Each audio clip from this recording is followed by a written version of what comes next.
चलिए, तो आज हम लोग क्या पढ़ेंगे, जैन साहित्य के मतलब जैन धर्म से संबंधित जो भी ग्रंथ हैं उन सभी ग्रंथों को देखेंगे, है ना। चलिए, सबसे पहले हम लोग क्या शुरू किए थे, ऐतिहासिक काल को शुरू किए थे, है ना।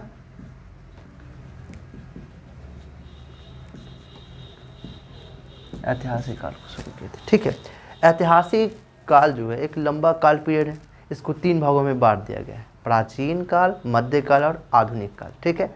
ठीक, तो प्राचीन काल के अध्ययन के, प्राचीन काल के बारे में हम लोगों को, भारत के प्राचीन काल के बारे में हम लोगों को जानकारी हुई है 3 चीज़ों के मदद से, 3 स्रोतों के मदद से, या कह सकते हैं 3 साक्ष्यों के मदद से हम लोगों को प्राचीन भारत के इतिहास के बारे में जानकारी हुई है, ठीक है।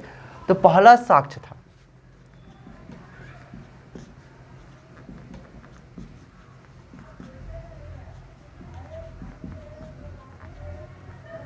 इतिहास, प्राचीन भारत के इतिहास के अध्ययन के स्रोत, है ना। तो ऐतिहासिक काल को हम लोग, ऐतिहासिक काल में लंबा काल पीरियड, इस वजह से इसको, या परिवर्तन देखा गया, इस वजह से इसको 3 भागों में बांट कर पढ़ाया जाता है। एक को बोला गया प्राचीन भारत के इतिहास, दूसरा को बोला गया मध्य भारतीय इतिहास, और तीसरा बोला गया आधुनिक भारत के इतिहास। फिर उसके बाद स्वतंत्र भारत के इतिहास भी है कि नहीं। तो प्राचीन भारत के इतिहास या प्राचीन भारतीय इतिहास जो है, इसके बारे में हम लोगों को जो जानकारी हुई है 3 स्रोतों के मदद से। कितने स्रोतों की मदद से जानकारी हुई है? 3 स्रोतों के मदद से। तो पहला स्रोत क्या है?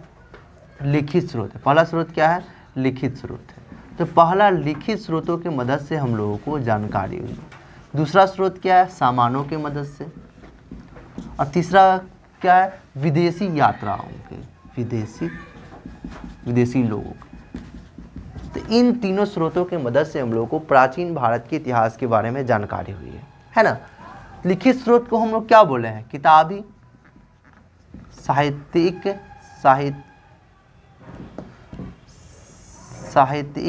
स्रोत, है ना। क्या साहित्यिक स्रोत, सामानों की मदद से हम लोगों को प्राचीन भारत के बारे में जानकारी हुई। तो सामानों को हम लोग क्या बोल रहे हैं? पुरातात्विक बोला गया है कि नहीं, है कि नहीं। तो पुरातात्विक स्रोत। अब विदेशी लोगों के द्वारा मतलब विदेशी यात्राओं के विवरण, विदेशी यात्रा के विवरण मतलब विदेशी लोग जो भारत में आए और उन्होंने यहाँ पे जो भी किताब लिखे, यहाँ के बारे में जो भी देखे, उन सारे बातों को किताब में लिखे, उनके किताबों के मदद से भी हम लोगों को प्राचीन भारत के इतिहास के बारे में जानकारी होती है ना। तो इन 3 स्रोतों के मदद से हम लोग प्राचीन भारत के इतिहास को जान पाए हैं, है कि नहीं। चलिए, तो हम लोग ऐतिहासिक काल के अंतर्गत 2 ग्रंथ आते हैं, 2 तरह के ग्रंथ आते हैं। एक ऐसा ग्रंथ जो किसी न किसी धर्म से संबंधित हो, किसी न किसी धर्म से संबंधित हो। एक धार्मिक साहित्य है और एक इसका दूसरा क्या है? गैर धार्मिक साहित्य। क्या है? गैर धार्मिक साहित्य, जिसका किसी भी धर्म से संबंधित नहीं हो।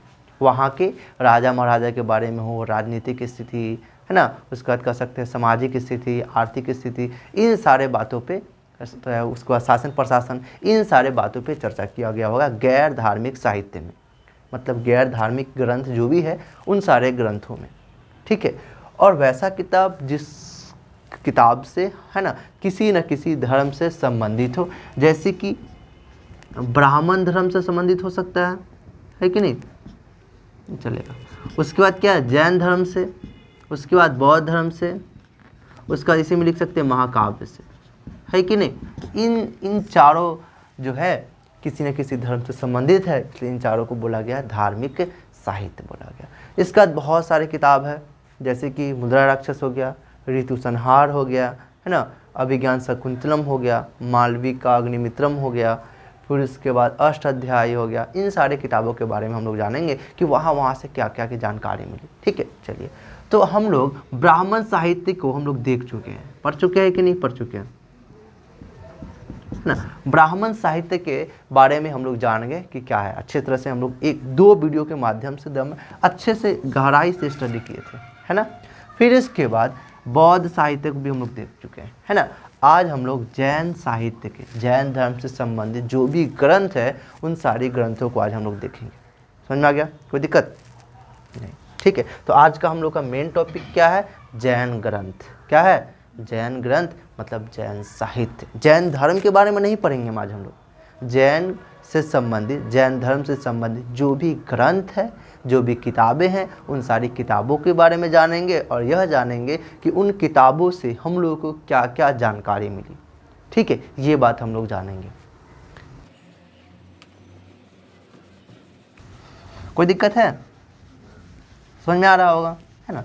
तो आज हम लोग का हेडिंग क्या होगा? जैन साहित्य, बौद्ध साहित्य और ब्राह्मण साहित्य। इन दोनों को हम लोग 3 दिनों में अच्छे से पढ़ चुके हैं। आज हम लोग का टॉपिक क्या है? जैन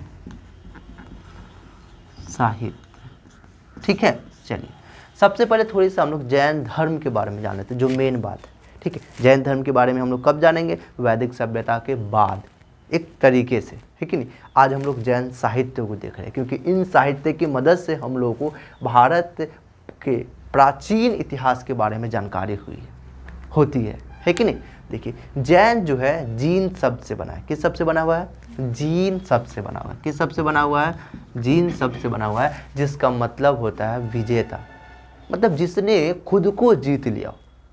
ठीक है, इस जैन धर्म का जन्म के बारे में देखा जाए, या कह सकते कब से ये शुरू हुआ है, तो ये बौद्ध धर्म से भी काफ़ी पुराना है। जैन धर्म मतलब करीब कह सकते 900 ईसा पूर्व में इस जैन धर्म का, है ना, जन्म हुआ।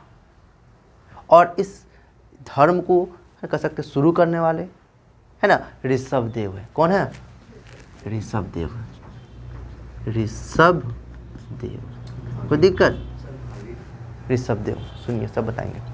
तो इस जैन धर्म को शुरू करने वाले जो है ऋषभ देव, इसलिए ऋषभ देव को, है ना, जैन धर्म का प्रथम गुरु सबसे पहले यही ना शुरू किए हैं, इसलिए जैन धर्म का प्रथम गुरु ऋषभ देव को कहा जाता है। प्रथम प्रवर्तक यही ना किए, संस्थापक यही ना है, प्रथम संस्थापक या प्रथम प्रवर्तक, है कि नहीं, या प्रथम तीर्थंकर। ठीक है, प्रथम तीर्थंकर, प्रथम प्रवर्तक गुरु, प्रथम तीर्थंकर। ठीक है, तो प्रथम तीर्थंकर, प्रथम गुरु, है ना, प्रथम प्रवर्तक, आदि प्रवर्तक, इन सारे नामों से ही जाने जाते हैं ऋषभ देव। और ऋषभ देव के बारे में पूरा जीवनी ऋग्वेद में भी, है ना, मतलब ऋषभ देव के बारे में ऋग्वेद में भी उल्लेख किया गया है। और पुराण जो है, जो ब्राह्मण साहित्य से संबंधित पुराण है कि नहीं, तो पुराणों में भी एक पुराण है जिसका नाम है आदि पुराण। क्या नाम है? आदि पुराण। तो आदि पुराण में ऋषभ देव की पूरी जीवनी लिखा गया है। ऋषभ देव के बारे में पूरी बात, है ना, आदि पुराण में लिखा गया है। ठीक है, तो आदि पुराणों के मदद से भी हम लोगों को, मतलब वैदिक ये ब्राह्मण साहित्यों के मदद से भी हम लोग को जैन धर्म के बारे में या जैन साहित्य के बारे में जानकारी हुई है। ऋग्वेद में ऋषभ देव के बारे में जानकारी है कि नहीं। चलिए, तो ये सब हो गए। इसको बोला जाता है, इनको बोला जाता है प्रथम प्रवर्तक या प्रथम कह सकते हैं गुरु या संस्थापक, ये बोला जाता है। ठीक है, फिर इसके बाद पर इन्होंने न जैन धर्म को न बहुत अच्छे से कह सकते हैं विस्तार, या कह सकते हैं बहुत अच्छे से लोकप्रियता के मामले में इन्होंने जैन धर्म को बहुत आगे तक नहीं ले जा सके। ठीक है, उसके बाद बहुत सारे इस धर्म के, जैन धर्म के गुरु आते गए, प्रवर्तक, तीर्थंकर कह सकते हैं या पैगंबर कहा जा सकता है, वो आते गए। करीब इसमें 24 गुरु हैं। कितने गुरु हैं? 24 हैं। तो अंतिम या कह सकते हैं जो लास्ट 24वें जो गुरु है महावीर स्वामी है। कौन है? महावीर स्वामी। इन्होंने ही, है ना, इस जैन धर्म को बहुत आगे तक ले गया। इन्होंने ही जैन धर्म के सिद्धांत, संविधान, नियम कानून, है ना, जैन जो भिक्षु है, इन सारे बातों पे तुम ध्यान दिए और ये अपने धर्म को, है ना, ज़्यादा आगे तक फैला पाए। इसलिए इस किसको? महावीर स्वामी को। किनको? महावीर स्वामी को जैन धर्म का वास्तविक संस्थापक माना जाता है, क्योंकि इन्होंने ही जैन धर्म के बारे में बहुत कुछ किया है।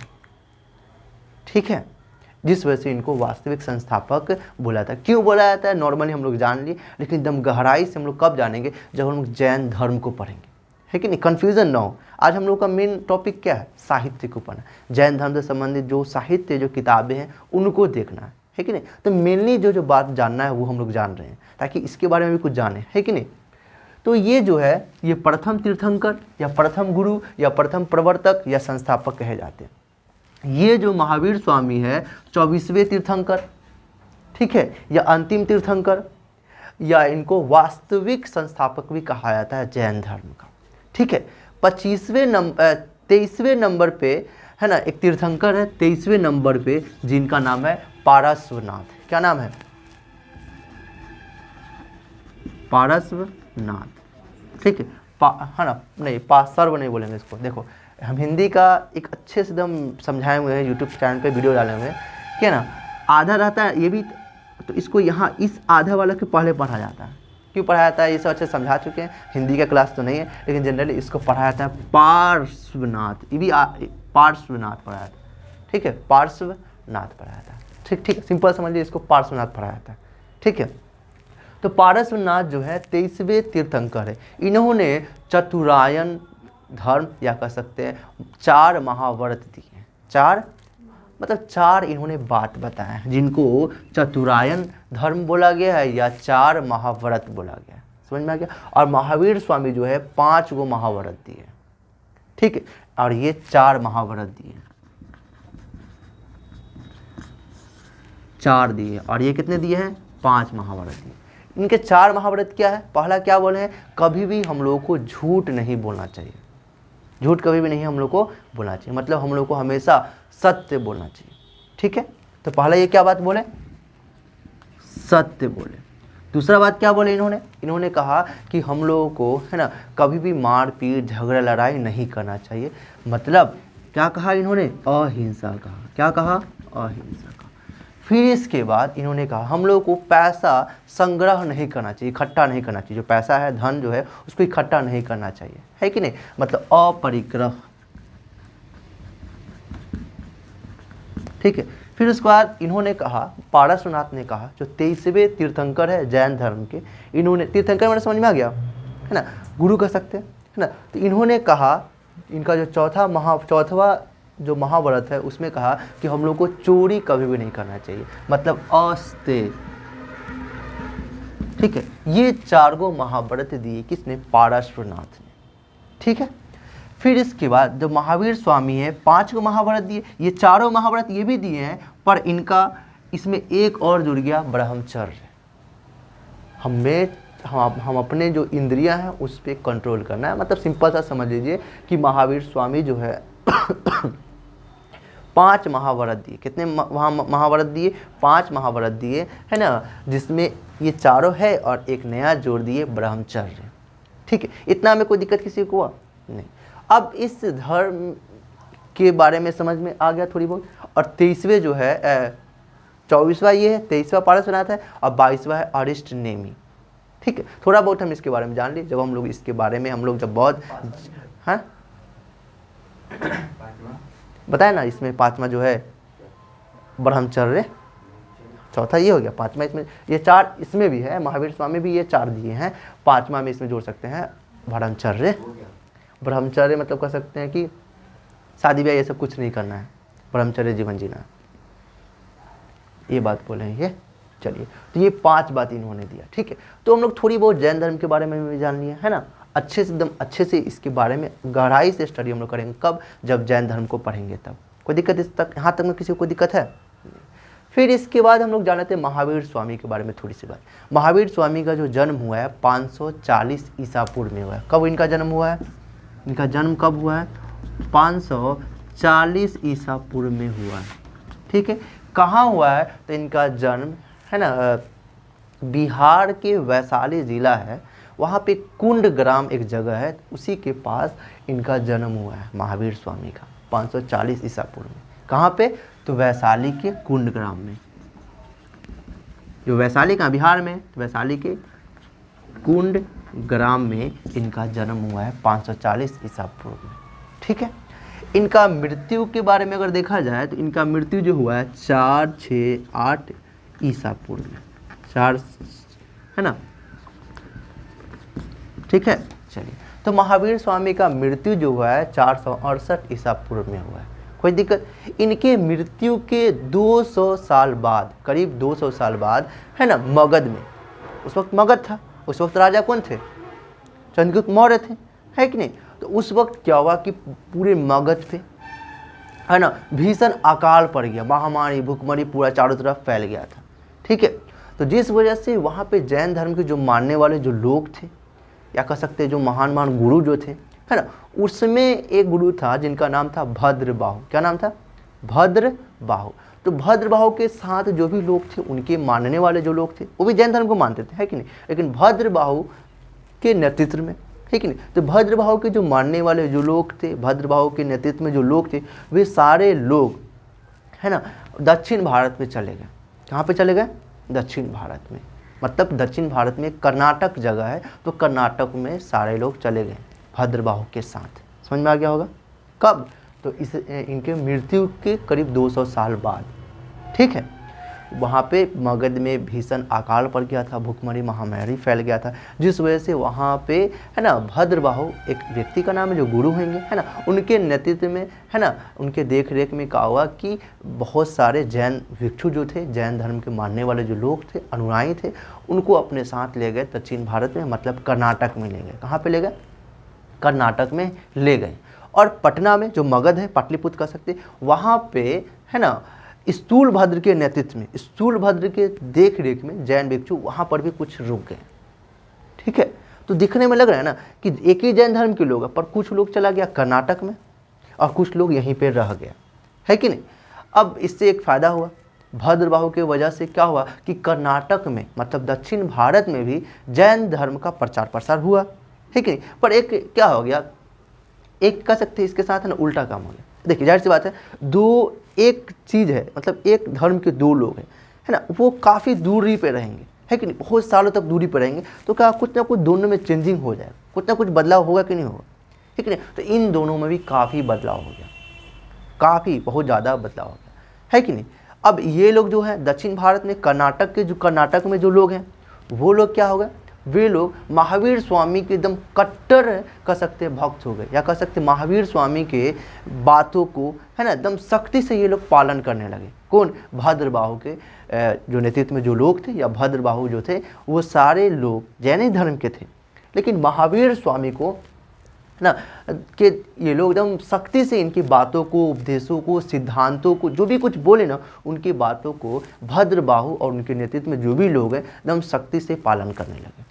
ठीक है, और महावीर स्वामी वो सारा कुछ को त्याग चुके थे, कपड़ा उपड़ा कुछ नहीं पहनते थे, वो नग्न रहते थे वो लोग, है ना, हाँ, नग्न रहते थे वो, है ना। तो जिस वजह से भद्रबाहु जो है, तो उनके नेतृत्व में जो भी लोग थे, सारे लोग नग्न रहते थे, समझ में, बिना वस्त्र के रहते थे। ठीक है, जो कर्नाटक वाले लोग हैं। ठीक है, अब यहाँ पटना में जो लोग हैं, पाटलिपुत्र में जो लोग हैं, वो स्थूलभद्र के नेतृत्व में जो लोग हैं, तो ये लोग पारसनाथ के मानने वाले जो लोग थे, है ना, और ये लोग जो थे उदारवादी थे, सुधारवादी थे, समझ में। मतलब ये लोग नए विचारधारा वाले लोग थे, जहाँ जहाँ पे इसके धर्म में, जैन धर्म में परिवर्तन करने का ज़रूरी पड़ा, वहाँ अपने धर्म में ये परिवर्तन किए, है कि नहीं। एक परिवर्तन के बाद, है कि नहीं, माहौल, मौसम, सारा कुछ चेंज होता है कि नहीं होता, है कि नहीं। तो रहन सहन सारा कुछ में परिवर्तन देखा होना शुरू हो गया था, जिस वजह से स्थूलभद्र भी अपने धर्म में उसके अनुसार, मौसम कह सकते हैं, इस परिवर्तन के हिसाब से, माहौल के हिसाब से अपने धर्म में ये लोग स्थूलभद्र के जो नेतृत्व में जो लोग थे, वो लोग अपने धर्म में भी बदलाव करने लगे, है कि अपने सहूलियत के हिसाब से, है कि नहीं। और पारसनाथ कपड़ा पहनते थे, जिस वजह से श्वेत कपड़ा पहनते थे, जिस वजह से स्थूलभद्र के जो लोग थे, वो लोग उजला कपड़ा पहनते थे। बात समझ में आ गया होगा, है कि नहीं। तो इन दोनों में क्या हो गया, मतभेद हो गया, एक ही धर्म के लोग हैं, पर क्या हो गया, अलगाव दोनों में हो गया, है ना। जिस वजह से इन दोनों ने, जब कर्नाटक से भद्रबाहु और उसके जो लोग थे, वे सारे लोग जब पाटलिपुत्र में आए, पटना में जब आए, पाटलिपुत्र समझ में आ रहा है ना, वहाँ पे जब आए, तो वहाँ पे क्या हुआ, अब बोल रहा है कि अब क्या हो गया, दोनों में मतभेद हो गया, अलग अलग हो गया, है कि नहीं। वो पूरा कट्टर जो हो गए महावीर स्वामी के मानने वाले हो गए, और ये जो हो गए पटना वाले जो हो गए, पाटलिपुत्र वाले जो हो गए, वो, है ना, महावीर स्वामी को ही मानते, पारसनाथ को ही मानते, ये विचार नई सोच वाले जो लोग हैं, ये विचारधारा कह सकते हैं ना, नवीन विचारधाराओं के लोग हैं, नए सोच वाले लोग, उदारवादी है, चेंजिंग चाहते हैं ये लोग, है कि नहीं। तो अब दोनों में क्या हो गया, है ना, मतभेद शुरू हो गया, अलगाव दोनों में हो गया। अब ये दोनों बोले कि अब मीटिंग किया जाए, एक बड़ा सा बढ़िया सा एक मीटिंग किया जाए, उस मीटिंग में बातचीत होगी, ठीक है। चलिए, तो मीटिंग होगा, अब क्या होगा, अब मीटिंग होगा, कोई दिक्कत समझ में आ रहा है ना। तो मीटिंग को क्या हम बताए थे, बौद्ध साहित्य जब हम पढ़ाए थे, हाँ संगीति, तो इन लोग का मीटिंग होगा, मीटिंग मतलब संगीति होगा, है ना। तो पहली दफ़ा हो रहा है, तो जिस वजह से कह सकते हैं जैन, है ना, प्रथम, जैन धर्म का प्रथम संगीति, ठीक है। तो जैन प्रथम लिख देते कुछ भी, प्रथम संगीति, ठीक है। तो अब इन लोग का पहला मीटिंग होगा, संगीति मतलब क्या होगा, मीटिंग, पहला ये मीटिंग होगा, कब होगा, तो करीब करीब कहा जा सकता है 300 ईसा पूर्व में, 300 ईसा पूर्व में इनका मीटिंग होगा। क्यों मीटिंग होगा, क्यों मीटिंग होगा, बता चुके हैं कि अब दोनों में जो अलगाव हो गया ना, इस पे बात विचार करेगा ना भाई। अब तो बात विचार करने के लिए करीब करीब 300 ईसा पूर्व में इन दोनों का मीटिंग होगा, ठीक है। इस वक्त राजा कौन थे, स्थान जान लीजिए सबसे पहले, ये समय है, ठीक है। स्थान जान लीजिए, तो कहाँ, वही पाटलिपुत्र में ही, पाटलिपुत्र में भी शासक कौन होगा, चंद्रगुप्त मौर्य ही ना, उन्हीं के समय में ना हो रहा है लगभग, तो चंद्रगुप्त मौर्य, ठीक है। अगर देखा जाए किसकी देख रेख में हो रहा है, अध्यक्ष कौन थे, किसकी अध्यक्षता में हो रहा है, किसकी देख रेख में हो रहा है, तो किसके, पटना में कौन रुका था, स्थूलभद्र ना, वो तो वही ना आयोजित करवाएगा सब, पटना में वही रुका हुआ है ना। अब क्या बोलते हैं, चंद्रगुप्त मौर्य आयोजित करवाएगा का, नहीं, स्थूलभद्र ना पटना में रुका था, तो स्थूल भद्र क्या करेगा, इसके अध्यक्षता करेगा, देख रेख में होगा, ठीक है।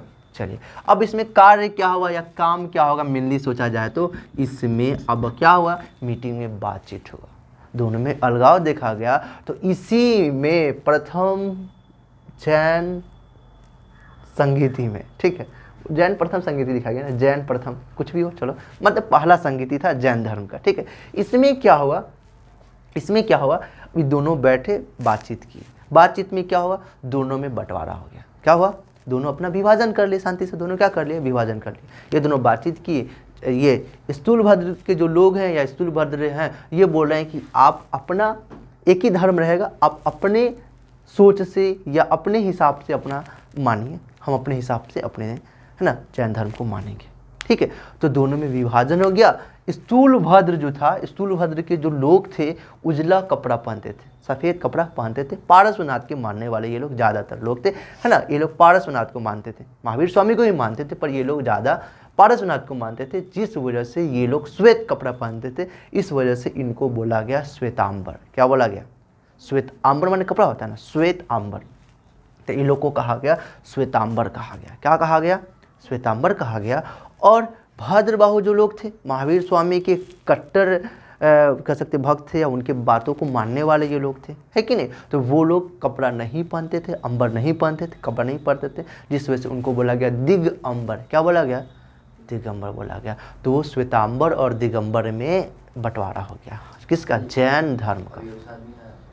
हाँ, वैसे लोग अभी भी हैं, हाँ है, कभी कभी हम जब छोटे थे तो गुजरते थे ना यहाँ से, वैशाली तो बगल में ही हम लोग का है ना, तो यहाँ से जो है लोग गुजरते थे, जैन धर्म के जो मानने वाले जो लोग हैं, हाँ पैदल, आगे शायद गाड़ी उड़ी रहती थी, जिसके पीछे पीछे सारे लोग जाते थे, उसमें से एक दो लोग जो होते थे, या कह सकते सारे लोग, हम छोटे थे, हमको याद नहीं है, पर थोड़ी बहुत बात याद है कि सब लोग बोल रहे थे कि हाँ नंगे लोग जा रहे हैं, नंगे लोग जा रहे हैं, इसी तरह नहीं, गाँव में बच्चा सब बोलता, सब चिल्लाता था, तो वैसे बोल रहे थे, हाँ जो भी है ऐसी तरह बोलते थे, है कि नहीं।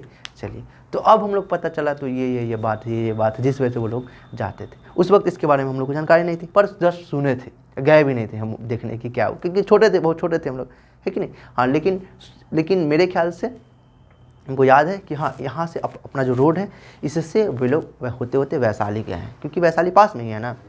चलिए, तो वैशाली में ही भी है ना, वैशाली में ही है ना। चलिए, तो यहाँ तक समझ में आ गया, कोई दिक्कत किसी को, यहाँ तक नहीं। तो इसमें कार्य क्या हुआ, तो विभाजन हुआ। क्या हुआ,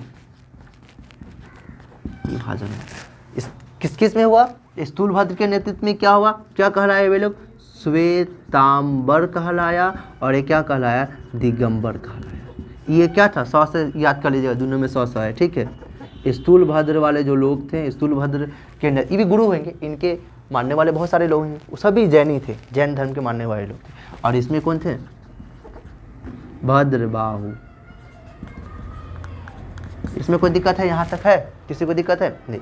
अब इसके बाद फिर द्वितीय जैन संगीति हुआ। क्या हुआ, दूसरा जैन संगीति लिख देते हैं, दूसरा जैन संगीति हुआ। कब हुआ, समय देखा जाए तो 512 ईस्वी में हुआ। तो कितना दिन बाद ये लोग का जैन संगीति हुआ। बौद्ध धर्म में जल्दी जल्दी जो हो रहा था, हाँ लगभग 100 साल पे लगभग कर रहे थे वो लोग, है कि नहीं।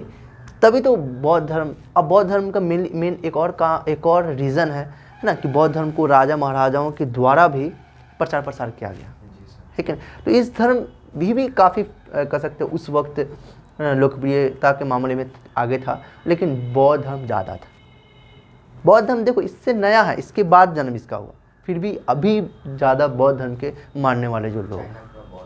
चलिए, तो समय समझ में आ गया। अगर देखा जाए स्थान, है ना, तो कहाँ हुआ था, बल्लभी में हुआ था। बल्लभी, ये गुजरात में। समझ में आ रहा है क्या लिखा हुआ है, नहीं आ रहा है ना, नहीं आ रहा था रे,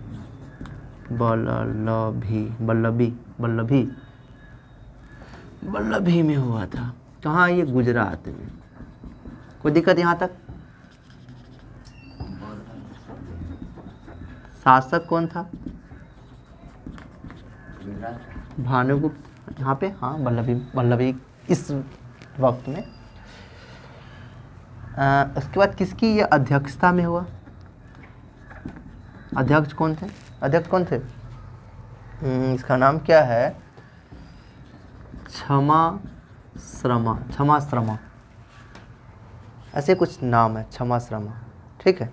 चलो हाँ, क्षमा, ठीक है। चलो ऐसे नोट्स मिलेगा उसमें देख लीजिए, लेकिन लगभग यही नाम है, क्षमा, ठीक है। किसकी अध्यक्षता में हुआ, तो क्षमा के अध्यक्षता में ये हुआ, ठीक है। पूरा नाम है देवर्षि क्षमा, याद आ गया।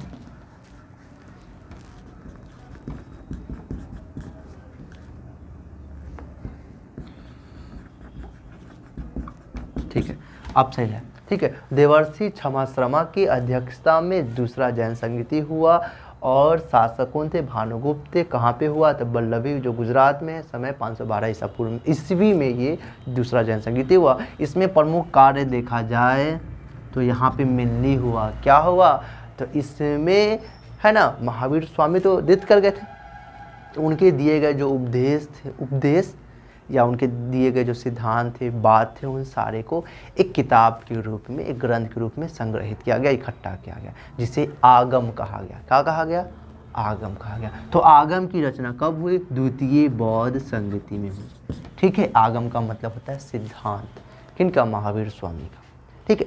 महावीर स्वामी का जन्म तो 540 ईसा पूर्व में हुआ, ठीक है। लेकिन इससे पहले भी तो जैन धर्म था ना, तो उनका कुछ ना कुछ तो ग्रंथ होगा ना। उनके ग्रंथ का नाम था पुबवो। क्या नाम था, शुरू में, ठीक है, शुरू का है पुबवो, ठीक है, समझ में आ गया होगा। लेकिन महावीर स्वामी के जब आए, उन्होंने जो भी उपदेश दिए, जो बात बोले, है कि नहीं, तो उनके बात है ना, ज़्यादा उनके बात को, उनके सिद्धांत को जैन धर्म, पूरे जैन धर्म के सिद्धांत हो गया, ठीक है। तो जो आगम था, आगम मतलब हाँ, ये भी लोग पढ़ते हैं, है कि नहीं, लेकिन आगम जो लोग हैं पूरे जैन धर्म का ये कह सकते हैं सिद्धांत है, ठीक है। तो आगम के बारे में हम लोग जानेंगे अब, ठीक है। मेनली आगम के बारे में तब इतना सारा बताएं, क्यों, क्योंकि यहाँ बताने वाले थे हम लोग, इतना यहाँ बताने के लिए इतना सारा बात बताएं, ठीक है। ऐसे इन सारे बातों को है ना कब देखेंगे हम लोग, जब जैन धर्म पढ़ेंगे तब। यहाँ तक समझ में आया, किसी को दिक्कत है दिक्कत नहीं। तो आगम के बारे में जनरली अभी थोड़ा सा जान लीजिए, फिर उसके बाद हम लोग लिख देंगे, ठीक है। देखिए आगम जो है ना, जैन धर्म का सिद्धांत है, ठीक है। आगम जो है टोटल 46 है। कितने टोटल है? 46। इसकी संख्या कितनी है? आगम की संख्या टोटल कितनी है? 46 है। ठीक है, इसमें है ना, आगम में है ना 12 अंग है। 12 क्या है? अंग है। ठीक है, फिर उसके बाद 12 उपांग है। 12 क्या है? उपांग है। कोई दिक्कत? फिर इसके बाद भागों में अंग से संबंधित उपांग है कि नहीं? भागों में बटा 46 टोटल संख्या है। आगम का संख्या कितना है? 46 है, जो अलग अलग भागों में बटा हुआ, अलग अलग तरह का एक एक किताब होगा। जैसे कि मान लो कि अंग है तो एक ही बातों पे है ना, एक ही तरह की बातों पे 12 किताब होगा, है कि नहीं? जिसको 12 अंग कहा गया, 12 उपांग कहा गया। फिर इसका 10 प्रकीर्ण है। 10 कितना क्या है? प्रकीर्ण है। फिर इसके बाद अगर देखा जाए है ना, कैसे यहाँ पे लिख दें, फिर इसके बाद देखा जाए तो 6 है छेद सूत्र। क्या है? छेद सूत्र है। ठीक है, फिर इसके बाद देखा जाए तो 4 जो है मूल सूत्र है। क्या है? मूल सूत्र। फिर इसके बाद 2 स्वतंत्र ग्रंथ है। एक का नाम है अनुयोग सूत्र, एक है ये। ठीक है, और उसके बाद लास्ट में तथा लिख देते हैं, तथा या और तथा, लास्ट में जो एक है उसका नाम है नंदी सूत्र। नंदी सूत्र। ये टोटल गिनो तो कितना है? 46 हो गया ना? कितना हो गया ये? 24, 10, 34, 34, 4, 40, 40, 6, 46 है। हाँ चलो ठीक है, उल्टा सीधा जोड़ दी। फिर भी टोटल अगर देखा जाएगा तो 46 ही है। ठीक है, चलो तो ये टोटल 46 हो गए आगम। ठीक है, एक भगवती सूत्र है, जो 12 अंग है ना, उसमें एक भगवती सूत्र है। उसके बाद आचारांग सूत्र है। आचारांग सूत्र में पूरे जैन धर्म में जो जैन धर्म के नियम कानून को लिखा गया है। भगवती सूत्र से हम लोगों को है ना, भगवती सूत्र में हम लोगों को 16 महाजनपदों के बारे में उल्लेख किया गया है। तो भगवती सूत्र से हम लोग को 16 महाजनपदों के बारे में जानकारी मिलती है। ठीक है, और बौद्ध साहित्य में कौन सा किताब है? जिससे हम लोग को 16 महाजनपदों के बारे में जानकारी मिलती है। बताए थे हम जब ब्राह्मण साहित्य पढ़ाए थे तब, हम बौद्ध साहित्य पढ़ाए थे तब, अंगुत्तर निकाय। ठीक है, एग्जाम में सवाल पूछा जाएगा कि जैन के कौन सा ग्रंथ से, जैन धर्म के कौन सा ग्रंथ से 16 महाजनपदों के बारे में जानकारी मिली? तो भगवती सूत्र से। ठीक है, जो 12 अंग में से एक अंग है। ठीक है, फिर उसके बाद बौद्ध जो धर्म है या बौद्ध धर्म की जो साहित्य है, तो किस साहित्य से हम लोग को 16 महाजनपदों के बारे में जानकारी मिली है? तो कौन सा है? अंगुत्तर निकाय है। ठीक है, चलिए ये सब आपके नोट्स में होगा। 12 अंग का नाम होगा, 12 उपांग का नाम होगा, 10 प्रकीर्ण का नाम होगा, 6 छेद सूत्र का नाम होगा, 4 मूल सूत्र के बारे में होगा, अनुयोग के बारे में होगा, नंदी सूत्र के बारे में होगा। ये दोनों जो है ना, इन दोनों की प्रमाणता को, इन दोनों की बात को है ना, ये स्थूलभद्र के जो लोग थे, मतलब श्वेतांबर संप्रदाय के जो लोग थे। संप्रदाय क्या होता है? एक बड़ा सा समूह, एक विचारधाराओं के, एक मत को या एक बात को मानने वाले बहुत बड़े समूह को संप्रदाय कहा जाता है। ठीक है, तो ये दोनों जो है, इन दोनों की बात को अनुयोग जो ग्रंथ, अनुयोग सूत्र या नंदी सूत्र है, इन दोनों के सूत्र के बात को श्वेतांबर संप्रदाय के जो लोग हैं मानते हैं, लेकिन दिगंबर संप्रदाय के लोग इन दोनों के बात को नहीं मानते, इन दोनों की प्रमाणता को स्वीकार नहीं करते। ठीक है, चलिए ये सुनिए बात सुनिए ना। अब ये बात हो गई है ना, तो 10 अंग, 12 अंग, 12 उपांग, 10 प्रकीर्ण, इन सब के बारे में आप लोग को नोट से मिल जाएगा। पर आप लोगों को है ना, तो तब तक ये लोग नोट कर रहे हैं है ना, उसके बाद क्या करेंगे, बोर्ड पे हम नोट कर देंगे, है कि नहीं। तब तक वीडियो पॉज रहेगा, रुका रहेगा मतलब, है कि नहीं। वीडियो को रोक देंगे, आप लोग इसको अच्छे से नोट कर लीजिएगा, है ना। और इन सारे को हम उसी दौरान बोर्ड पे अच्छे से लिख देंगे। फिर उसके बाद आप लोग इसको अच्छे से नोट कर लीजिएगा। और भी इसके बारे में जो और भी ग्रंथ है, ऐसा नहीं कि आगम ग्रंथ है ना, और भी इससे जुड़ा हुआ, जैन साहित्य से जुड़ा हुआ बहुत है ना महत्वपूर्ण पुस्तकें हैं, है ना। जैसे कि हेमचंद सूरी का भी बहुत सारे पुस्तकें हैं, है ना। हेमचंद सूरी के बारे में भी अच्छे से हम लोग जानेंगे, है कि नहीं। तो तब तक वीडियो को पॉज करते हैं, तब तक ये लोग नोट करेंगे और हम लोग इस 12 अंग, 12 उपांग, 10 प्रकीर्ण, 6 छेद सूत्र, इन सारे बातों को हम लोग लिख देते हैं। 12 जो ग्रंथ हैं ना, तो इसमें 12 को ग्रंथ के नाम, इन सारे बातों को हम लोग लिख देते हैं। ठीक है, तब तक वीडियो को रोकते हैं, तब तक आप लोग इसको नोट कीजिए। देखिए, है ना, तो ये हो गए हमारे, है ना, 12 अंग जिनसे हम लोग को ये महत्वपूर्ण जानकारी मिली है। ठीक है, इसके बाद क्या है, 12 उपांग है जो खास नहीं, 12 को ग्रंथ के नाम है। फिर इसका 10 प्रकीर्ण है ना। अब जो जैन धर्म से जुड़ना चाहेंगे एक हिसाब से सोचा जाए तो वे लोग इन सारी बातों को एकदम गहराई से जानेंगे, पर हम लोग इसके बारे में एक हिसाब से नॉलेज के लिए अच्छे से गहराई से जान ले रहे हैं। ठीक है, अब उसके अंदर, अब इसमें जैसे कि मान लीजिए 12 अंग है, उसमें से आचारांग सूत्र है, तो ये मेन बात लिखा गया। ऐसा थोड़ी है कि इस पूरे ग्रंथ में यही जानकारी मिला होगा, और भी बहुत जानकारी मिली होगी, है कि नहीं। तो जो उस धर्म को, अगर कह सकते हैं उस धर्म को अपनाना चाहता हो, तो वो सब गहराई से स्टडी करेगा, है ना। हम लोग एक नॉलेज के लिए इस धर्म से जुड़ा जो भी महत्वपूर्ण बातें होंगे उन सारी बातों को जानेंगे, और एग्ज़ाम पॉइंट ऑफ व्यू से भी हम लोग देखेंगे कि एग्ज़ाम के लिए क्या क्या महत्वपूर्ण होता है, वैसे वैसे बातों को हम लोग देखेंगे। ठीक है, देखिए, तो ये 12 अंग है ना। इन 12 अंगों से या 12 ग्रंथों से क्या क्या जानकारी मिली है, वो जानकारियाँ यहाँ पर हम लिख दिए। उसी तरह 12 उपांग है, तो 12 उपांग का जनरली नाम है, उनसे महत्वपूर्ण जानकारी एक हिसाब से तो नहीं मिली है, इसके लिए उसको नहीं लिखे हैं, है ना। तो नोट्स में तो इन लोगों को मिल गया है कि 12 उपांग के नाम, 10 प्रकीर्ण के नाम, 6 छेद सूत्र के नाम, 4 मूल सूत्र, और ये सिंपल सा स्वतंत्र ग्रंथ है। ठीक है, तो ये सब इनके नोट्स में होगा, पर वो लोग आपको के लिए नहीं लिखे क्योंकि वो बहुत ज़्यादा खास नहीं है, पर गहराई के लिए, स्टडी करने के लिए इन सारे नामों को भी लिख दिए हैं। नोट्स में इन लोगों को मिल गया है, पर आप लोगों को नहीं देने का रीज़न यह है कि ज़्यादा वो खास नहीं है। मेन इतना ही है, तो इसको हम समझा देते हैं। ठीक है, 12 अंग है, तो ये 12 अंगों का नाम है। सबसे पहला मान लीजिए आचारांग सूत्र है, तो आचारांग सूत्र में जैन संबंधी नियमों का उल्लेख किया गया है।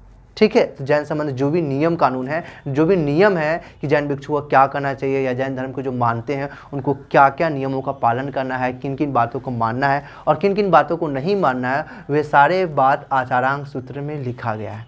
ठीक है, फिर उसके बाद क्या है ना, उसके बाद ठानंस जो है, स्थानांग बोला जाता है इसको, इस सूत्र अस्थानांग सूत्र जो है, इसमें जैन धर्म के विभिन्न सिद्धांतों का उल्लेख मिलता है। ठीक है, फिर इसके बाद क्या है, समवायंग सूत्र जो है, इसमें जैन धर्म से संबंधित विविध प्रकार के उपदेश दिए गए हैं। मतलब महावीर स्वामी ने जो भी उपदेश दिए हैं उनके सारे उपदेशों को लगभग, है ना, जो भी महत्वपूर्ण उपदेश होंगे वे सारे का उल्लेख इस, है ना, इस अंग में से जानकारी मिलता है या लिखा गया है। ठीक है, भगवती सूत्र है, तो ये क्या है, जैन धर्म का महत्वपूर्ण ग्रंथ है भगवती सूत्र। ठीक है, इसमें महावीर स्वामी के जीवन चरित्र के बारे में उल्लेख किया गया है। महात्मा जो स्वामी है उनकी पूरे जीवनी इसमें लिखी गई है। फिर इसके बाद भगवती सूत्र में 16 महाजनपदों का उल्लेख किया गया है। फिर इसमें भगवती सूत्र में, है ना, भगवान महावीर स्वामी के जो प्रिय शिष्य इंद्रभूति के साथ वार्तालाप के माध्यम से जैन साहित्य का प्रतिपादन किया गया है, जैन सिद्धांत का प्रतिपादन किया गया। मतलब महावीर स्वामी और उनके प्रिय शिष्य इंदुभूति, इन दोनों के बीच में बातचीत हुई थी, वार्तालाप हुई थी, जिनके माध्यम से जैन साहित्य या जैन सिद्धांत को लिखा गया था, प्रतिपादन किया गया था। उन्हीं के बीच में जो भी बात हुई, है ना, तो उनके मरने के बाद उनके प्रिय शिष्य और लोगों ने उनके, है ना, बातों को, सिद्धांतों को, है ना, एक किताब का रूप दे दिया, एक जगह इकट्ठा कर दिया। फिर इसका देखा जाए, भगवती सूत्र में ही अच्छे बुरे कर्मों द्वारा प्राप्त होने वाले स्वर्ग और नरक का भी वर्णन इसमें ही मिलता है। ठीक है, तो ये सारी बात भगवती सूत्र में है। और भगवती सूत्र में एक और ख़ास बात है कि इसमें, है ना, क्या कहा जा सकता है कि इसमें 16 महाजनपदों के बारे में भी उल्लेख मिलता है। फिर इसका देखा जाए तो ज्ञाता धर्म कथा जो है, जिसको न्याया धर्म कथा सूत्र बोला जाता है, इसमें महावीर स्वामी की शिक्षाओं का वर्णन, है ना, कथाओं या पहेलियों के माध्यम से, है ना, किया गया है। कथाओं और पहेलियों के माध्यम से महावीर स्वामी ने जो भी उपदेश दिए हैं या जो भी बात बोले या जो भी उनके सिद्धांत हैं, उन सारे बातों को एक कहानियों के द्वारा, एक कथा के द्वारा, है ना, एक पहेली के द्वारा इसमें दिया गया है। फिर इसका उपासक दशा सूत्र जो है, इसमें जैन भिक्षुओं के विधि, आचार, नियम, इन सब बातों का संग्रह मिलता है। फिर अंतगत दशाओं जो है, इसमें उन भिक्षुओं का, है ना, श्रावक और श्राविकों का वर्णन मिलता है जिन्होंने तप द्वारा शरीर का अंत कर स्वर्ग प्राप्त किया है। ठीक है, उनका इसमें लिस्ट मिलता है, कहा जा सकता है। इसमें उसके बारे में जानकारी मिलती है, ये कहा जा सकता है। फिर उसके बाद पंडा वाग रनाई जो है ये भी एक अंग है। इसमें जैन धर्म से संबंधित 5 महाव्रतों तथा अन्य नियमों का वर्णन इसमें मिलता है। हम शुरू में ही बता चुके हैं कि महात्मा नहीं मतलब महावीर जो स्वामी है जिन्होंने 5 महाव्रत दिए हैं, ठीक है, और पारसनाथ ने 4 महाव्रत दिए हैं। इसके बारे में जानकारी हम लोगों को कहाँ से हुई है, तो ये इसमें है ना, इस अंग से हम लोग को जानकारी हुई है। पांडा वाग रनाई अंग जो है इससे हम लोग को जानकारी हुई है। फिर इसका देखा जाए विभाग जो युगम सूत्र जो है इसमें अच्छे बुरे कर्मों के फलों का विवरण इसमें किया गया है, जो व्यक्ति को मरने के बाद प्राप्त होता है, इसमें चर्चा किया गया। फिर उसके बाद ये 3 ग्रंथ है, इन तीनों से खास महत्वपूर्ण ये तीनों ग्रंथ से जानकारी नहीं हुए, जिस वजह से यहाँ पे इसके बारे में नहीं लिखा गया। तो ये टोटल 12 हमारे क्या हो गए, अंग हो गए, जिससे हम लोग को ये महत्वपूर्ण बातों का जानकारी हुआ है, ठीक है। तो उम्मीद करते हैं सारा आपको अच्छे से समझ में आ गया होगा। ये 12 अंग थे, अच्छे से आपको समझ में आ गए होंगे, ठीक है। नेक्स्ट वीडियो में हम लोग क्या पढ़ेंगे, नेक्स्ट वीडियो में या हो सकता है कि इसी वीडियो में नहीं, नेक्स्ट वीडियो में क्या करेंगे कि हम आपको है ना जैन धर्म से संबंधित जो भी महत्वपूर्ण ग्रंथ है और उसके लेखक जो है इसके बारे में एक शॉर्टली 20 मिनट का या 15 मिनट का वीडियो होगा, ठीक है, जो इसी से संबंधित होगा, ठीक है।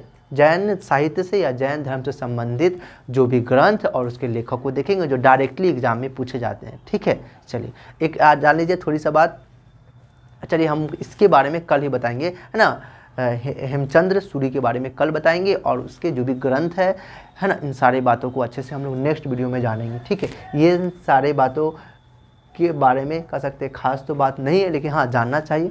एक 2 बार पढ़ लीजिएगा अच्छे से, है ना, आपको नोट्स में मिल गया होगा, अच्छे से आप इसको 1-2 बार पढ़ लीजिएगा, ठीक है। याद नहीं कीजिए क्योंकि ज़्यादा खास ये सब बात नहीं है, ठीक है। तो उम्मीद करते हैं सारा अच्छा लगा होगा, है ना। हमसे इसी तरह पढ़ने के लिए थोड़ा सा कह सकते हैं डीप पढ़ने के लिए, गहराई से पढ़ने के लिए हमारे चैनल को सब्सक्राइब करके हमसे जुड़ सकते हैं। और डेली क्लास में पढ़ाई होती है ना, तो रिकॉर्ड होती है, तो आपको भी डेली पढ़ने को मिलता है, ठीक है। डेली अपलोड की जाती है, कभी कभी देर हो जाती है वो अलग बात है, पर डेली अपलोड कर दी जाती है ना।